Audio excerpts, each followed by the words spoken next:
The Red Castle Inn, a warm, inviting place to stay. In fact, it's such a nice place to stay that there are people who've lived here who've apparently never left. Well, the inn was built as a family home in 1860 by John and Abigail Williams, who came from the east, along with the rest of the people that were coming across the plains looking for gold. Conley and Mary Louise Weaver have owned the inn for nearly 25 years. They'd wondered if stories they'd heard about the place were true. It didn't take long to find out. Well, you get feelings. You start getting kind of tactile feelings. At first, it was just little things, items out of place, not where they'd been left. And then... I was out in the garden one day, and I swear I heard a trumpet or a bugle coming from the building. Conley looked, but there was nothing, no one. Only later did he learn the son of the original owner used to like doing the town. And he'd come home and he'd go up to the top floor, get out on the balcony and serenade the town with his bugle. Now, I heard this bugle before I ever read that story.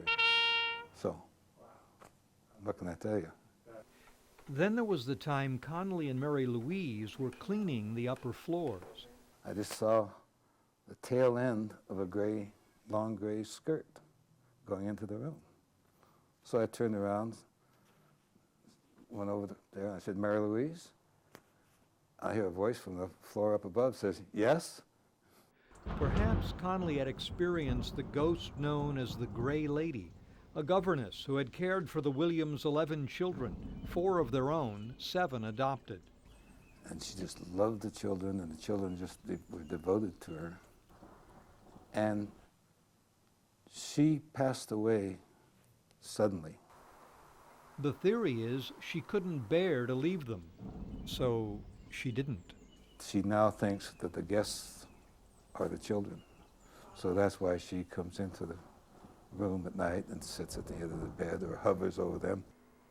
2 weeks ago, a guest was staying in the nanny's room. Waking up at 3 in the morning, she happened to glance out the window to the garden below. And there, in the moonlight, the figure of a woman in a long Victorian dress. So she decided she better wake up her husband and have him see it too. So she turned away just to say something to him. When she turned back, the figure was gone. Then there was the gentleman who might be seen walking late at night on the veranda. And the night one elderly guest thought she'd made a new friend. So sometime after she'd set herself up in bed with a good book, a knock came at the door. The guest had a pleasant conversation with the lady who came knocking, but she didn't leave in the usual way. Even so, guests say there's nothing scary about any of this. Instead, it's comforting, they say, knowing someone is there, keeping watch. In Nevada City, Jonathan Mumm, News 10.